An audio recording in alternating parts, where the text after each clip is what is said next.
धीरधैर्यं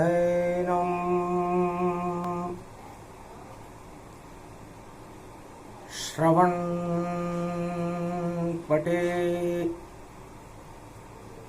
यतिवरा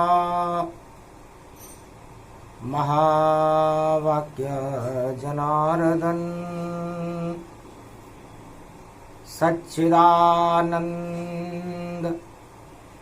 त्वं शरणं ब्रजेश यादवेन्द्रं दयादाता पुंडरीक्षा क्षीरसागरशयनं कमलनयनं नमस्तुते नमामि श्रीहरि। धैर्य से जिसको धारण किया जाता है, कर्णपटुओं से जिनका पान किया जाता है, ऐसे सच्चिदानंद भगवान श्री यादवेंद्र सरकार को मैं नित्य ही चिंतन करता हूँ, नमन करता हूँ। जिनको नमन करने से मंगलादि मंगल तो हो ही जाते हैं, साथ ही में बहुत बड़ा बल मिलता है मनुष्य। श्री गुरुपद चरण सरोज रज निज मन मुकुर सुधार, वर्णो रघुवर विमल यश जोदायक फल चार।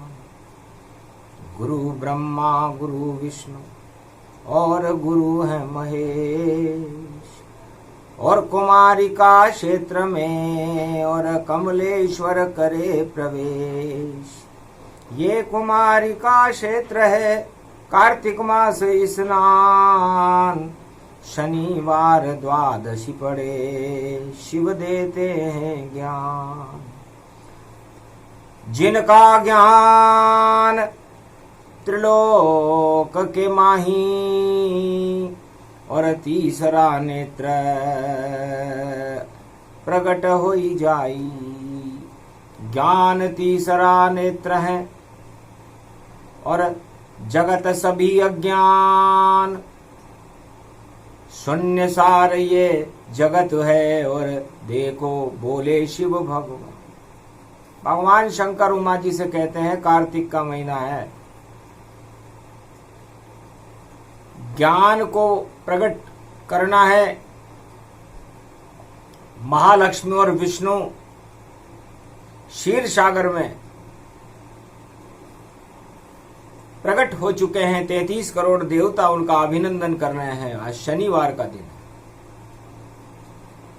तो कार्तिक मास मकर शनि और ईश्वर अंश में होता है, और मगर बन जाता है शनि वहां, और टांग खींचता रहता है। तो हर 30 वर्ष बाद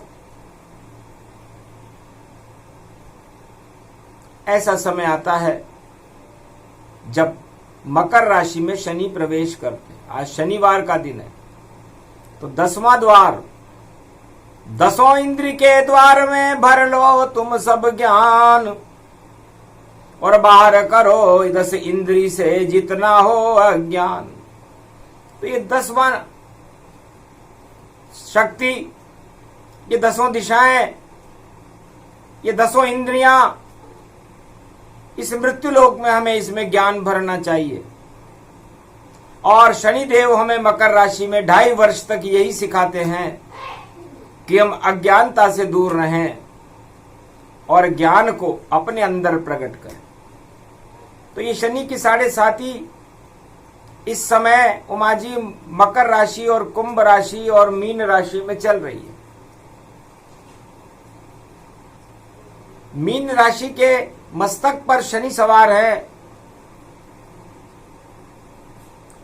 कुंभ राशि के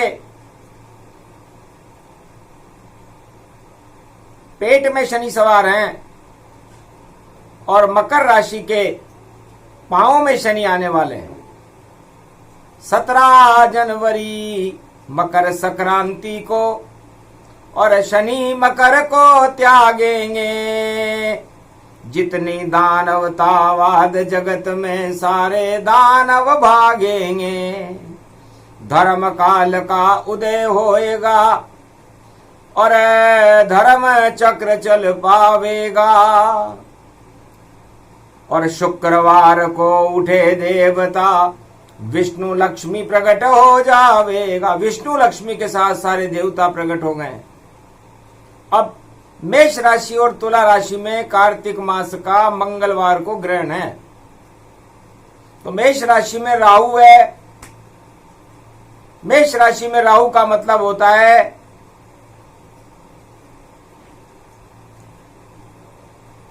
सींग बेल के जानिए, और बेल शिव का है वाहन, और शिव शक्ति है तुला राशि, देखो परम है पावन। तो तुला राशि के अंदर ग्रहण के समय 4 ग्रह होंगे। सूर्य अपनी शक्ति को खो रहा होगा, सूर्य के साथ वहां पर केतु होंगे, मंगल होगा, शुक्र और बुध होंगे। इतने ग्रह वहां पर मिले और 4 ग्रहीय योग।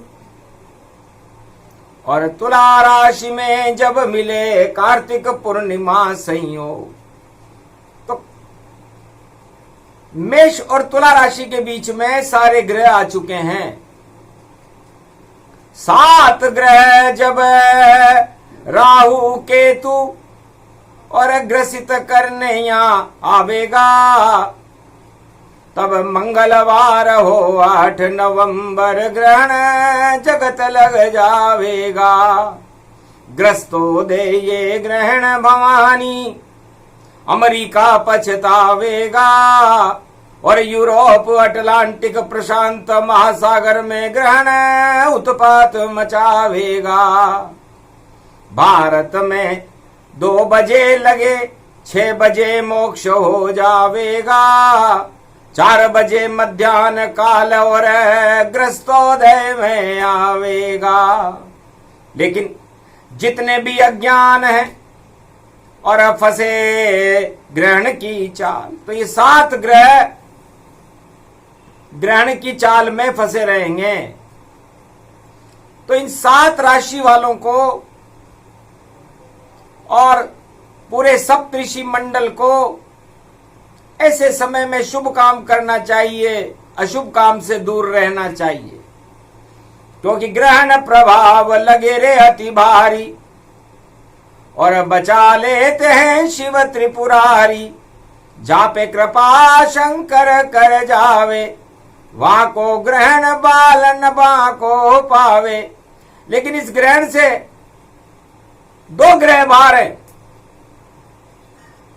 पहला ग्रह है शनि, मकर राशि में बाहर रहेगा, और गुरु मीन राशि में बाहर रहेंगे। इस ग्रहण की जो छाया पड़े और दोनों ग्रह हैं बाहर, तो धर्म कर्म तो बाहर हैं, बाकी सब संसार। तो धर्म और कर्म बाहर है। शनि कर्म है और गुरु धर्म है। तो गुरु भगवान विष्णु के पांव हैं, वक्री है। तो भगवान विष्णु के पांव में और सब भारत के भक्तों स्नान करो, उनके चरणों का ध्यान करो, और जब ग्रहण चले गुणगान करो। मन स्तुति जिह्वा पे जाप करो, और जाप करो श्री नारायण, और पाप हटा देंगे भैया, और कृपा करेंगे नारायण। तो नारायण की कृपा होगी, क्योंकि गुरु वक्री होकर के मीन राशि में बैठे हुए हैं, और मीन राशि भगवान विराट स्वरूप के चरण हैं। तो चरण पकड़ लो विष्णु के, तो बालन बाका हो पावे, और मंगल सारे भारत का और गुरु कृपा से हो जावे। तो भगवान विष्णु गुरु हैं और ग्रहण उनके चरणों में नहीं लग रहा। मीन राशि तो बाहर हो गई, नहीं राहु केतु के अंदर है, और शनि भी देखो बाहर खड़े हैं, देखो मकर समुंदर है। तो ये 10वां जो घर है, ईश्वर के अंश वहां पर प्रकट होते हैं। तो 10 नंबर ईश्वर का अंश होता है। हमारे 10 द्वार होते हैं, उसमें जो आत्मा होती है वो हमारे कर्म लेकर के आती है। तो वहां पर शनि देवता भी बाहर है। तो शनि कर्म को जानिए, गुरु धर्म को जान, धर्म कर्म करते रहो जब तक ग्रहण गतिमान। जब तक ग्रहण की गति हो तब तक धर्म और कर्म करते रहे, शुभ कर्म करें और धर्म की रक्षा के लिए भगवान के नामों का उच्चारण करते रहें। ओम नमो नारायणाय, ओम नमो भगवते वासुदेवाय, ओम दुर्गा दुर्गति नाशनी, ओम हनुमंताय नमः, महाबलवंताय नमः। जय श्री जय जय जय सिया राम, जय जय हनुमान, संकट मोचन कृपा निधान। बचा लीजिए अब हमारे प्राण, और कलयुग ग्रहण कार्तिक मान। तो अजब गजब ये योग है, अजब गजब ये चाल, शनि गुरु बाहर है इससे, और ज्ञान का होए उजाल। ज्ञान का तो प्रकाश होगा और अज्ञानता ग्रहण में फंस जाएगी। इसलिए धर्म कर्म सब हुए विपरीता, जब से गए राम और सीता। तो राम और सीता जी जब अयोध्या से वन में गमन कर गए, उस समय अयोध्या के अंदर धर्म और कर्म सब विपरीत हो गए थे। तो कार्तिक मास की पूर्णिमा पर सत्यनारायण भगवान वाणी में फरमाते हैं कि हम सब जगह लगे मेला मेरा, सब तीर्थ में स्नान करे, पर ग्रहण उदय हो रहा वहां सब घर में बैठ कर ध्यान करे। क्योंकि ग्रस्तोदय ये ग्रहण है, तो मंदिर खुल नहीं पाए, घर में बैठ कर जपते रहो नारायण गति पाए।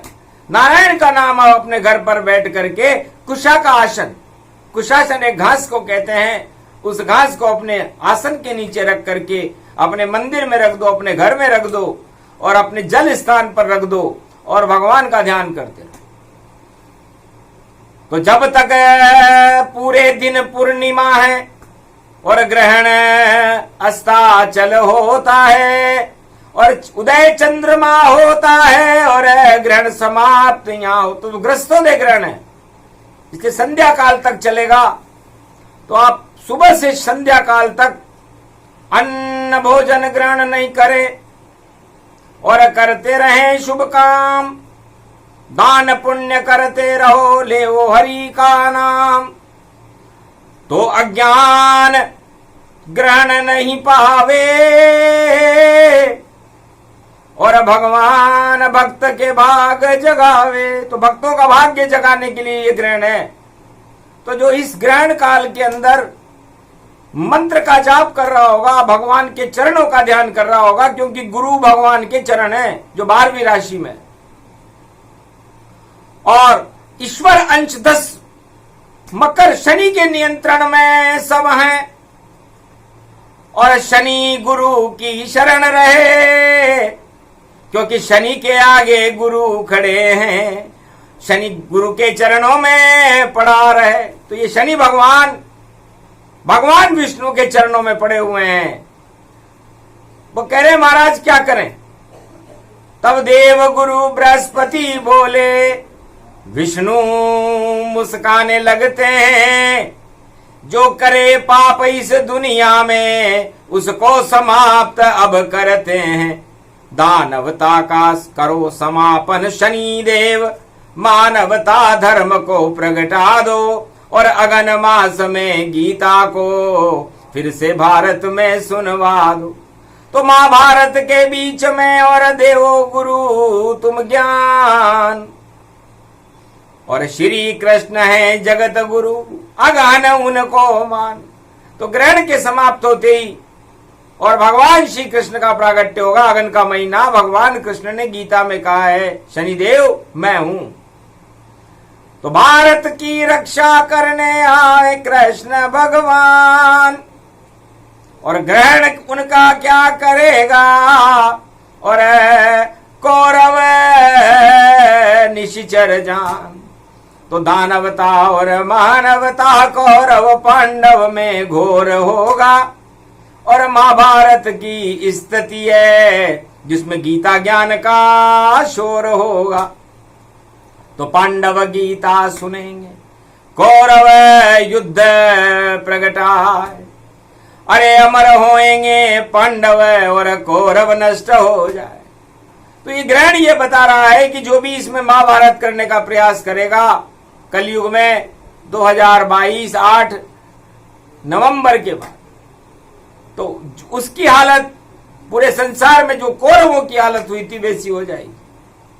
और जो भगवान की शरण में जाएगा तो पांडवों की जैसी उसकी हालत होकर के भगवान की कृपा उस पर हो जाएगी, क्योंकि शनि और गुरु आशीर्वाद देने के लिए खड़े हैं और ये बाहर है।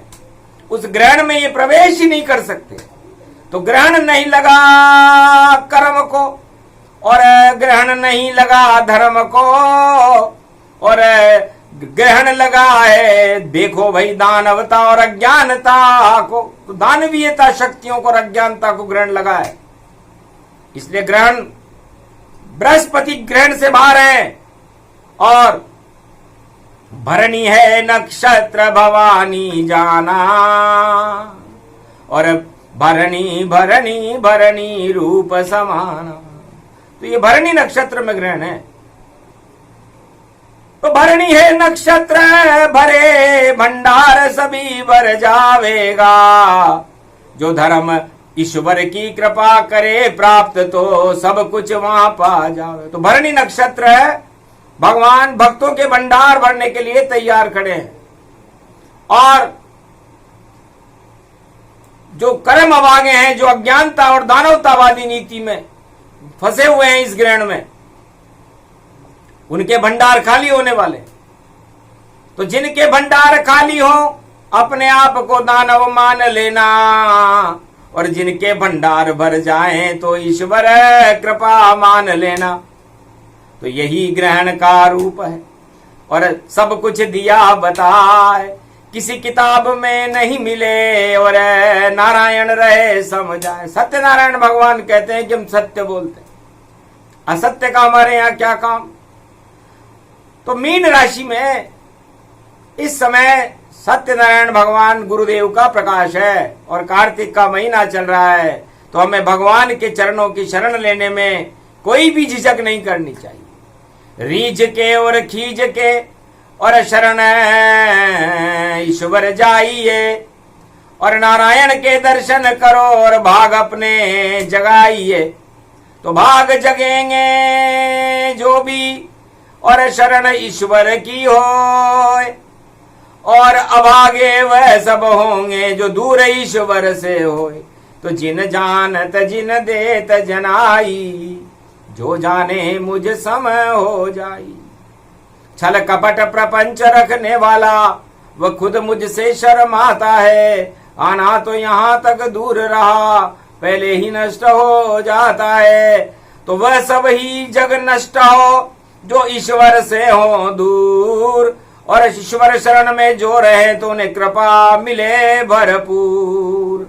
तो ईश्वर की कृपा उनको मिलेगी जो गोविंद नारायण की शरण में रहेंगे, और जो ईश्वर से दूर है, भोगों में व्यस्त है, वह ईश्वर का दंड प्राप्त करें। इसीलिए ग्रहण है कार्तिक मास में, मतलब कौरव पांडवों के बीच में ये ग्रहण 5686 वर्ष पहले कार्तिक के महीने में महाभारत में आया था।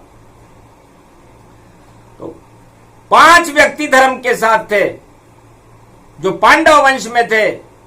युधिष्ठिर था, अर्जुन था, भीम था, नकुल थे, सहदेव थे, तो ये और भगवान कृष्ण थे। तो 5 पांडव और 6ठा कृष्ण।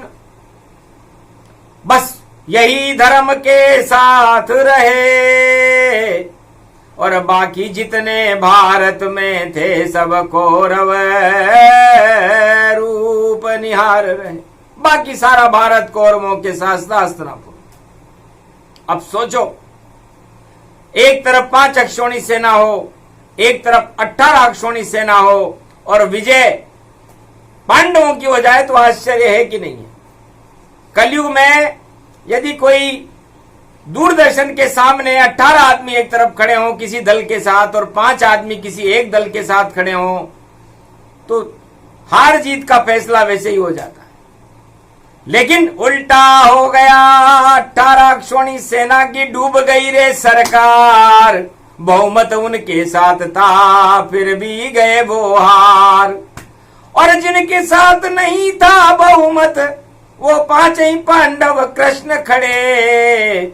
और कृष्ण भी युद्ध के मैदान में देखो चक्र सुदर्शन लेके खड़े, और सारथी बन गए अर्जुन के और रथ में उसको बैठाया, और चला चक्र जब श्री कृष्ण का विजय पांडव की हो पाया। पांडवों की विजय हो गई, ग्रहण कौरवों के लगा, तो वैसा ही ग्रहण कौरवों के लगने वाला है, सारे संसार में लगेगा।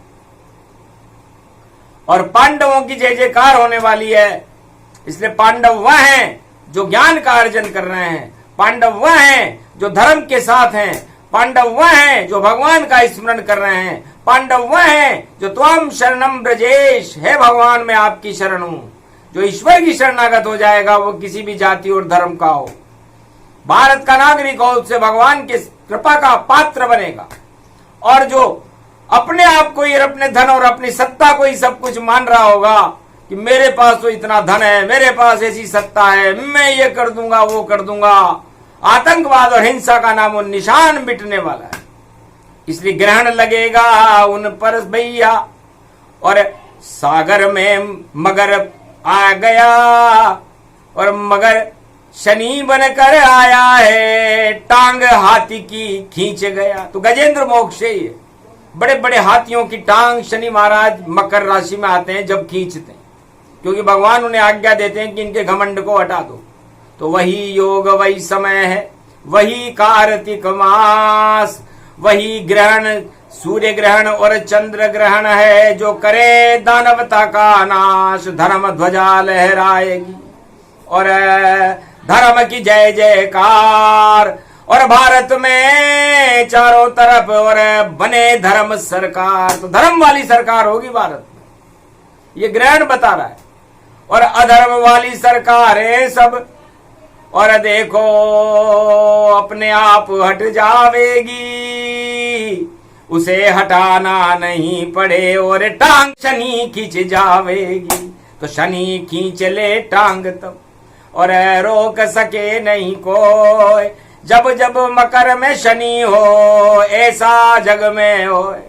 हर 30 साल बाद शनि मगर बन करके टांग खींचने आते हैं, और टांग खींच करके चले जाते हैं, और बड़े बड़े धुरंधरों को मिट्टी में मिला जाते हैं, बड़े बड़े प्रकोप होते हैं। 2019 से चले शनि ये चाल, कोरोना और रूस यूक्रेन में देखो आ गया काल, और पड़ोसी चीन और पाक बंगला ये देश, और देखो अपने आप ही और कर गए रावण प्रवेश। कुबुद्धि प्रवेश कर गई इन देशों में तो अपना विनाश खुद कर लेंगे, और सद्बुद्धि भारत में प्रवेश कर चुकी। इसे सद्बुद्धि बिन जगत में होते नहीं उपाय, राम कृष्ण की शरण रहो तो कृपा ईश्वर हो ही जाए।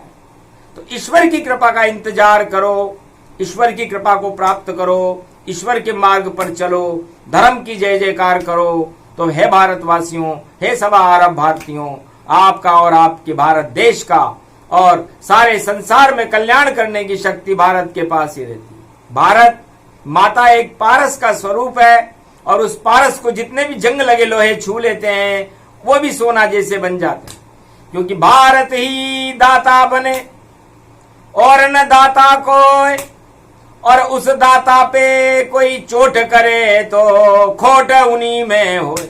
उस दाता पर यदि कोई चोट करे कोई देश, चाहे वो पड़ोसी देश हो या विश्व के किसी भी देश में देश का राष्ट्राध्यक्ष हो, चोट करने वाले को खोट माना जाएगा और खोट करते ही भगवान लोटपोट हो जाएंगे, हंसेंगे और उस खोट करने वाले को हमेशा हमेशा के लिए हटा देंगे।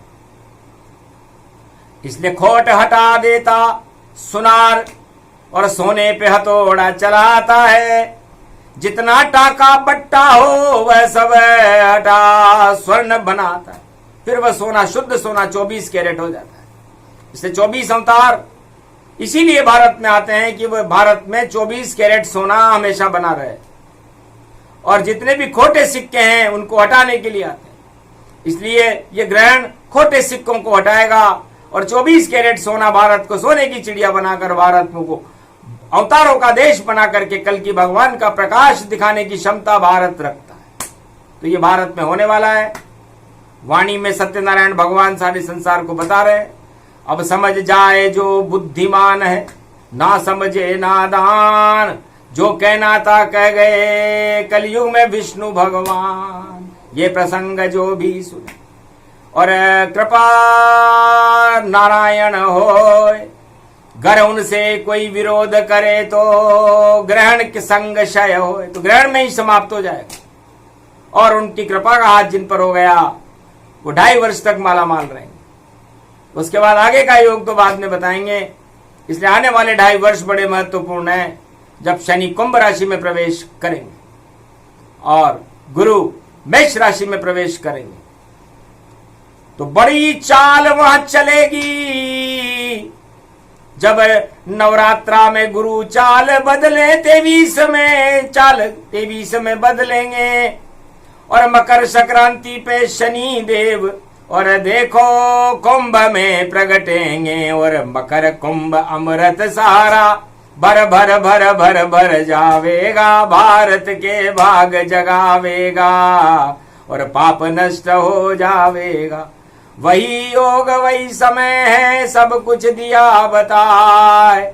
शनिवार में बता दिया और कैसे ग्रहण यहाँ, ये ग्रहण की चाल को भगवान सत्यनारायण ने बताया। ये प्रसंग जो भी सुने उसका हो कल्याण। ज्ञान प्राप्त करते रहो भारत वालों, तो हट जाता अज्ञान। वाणी यही करती है, रोज देती है ज्ञान। साबुन इसको मानिए और मेल हटाओ अज्ञान। इस साबुन से अपने अज्ञानता के मेल को हटा लो तो आपका कल्याण है, फिर सोने जैसे हो जाओगे। और नहीं हटाओ तो आपकी इच्छा। बोलो जय श्री राम, जय भारत।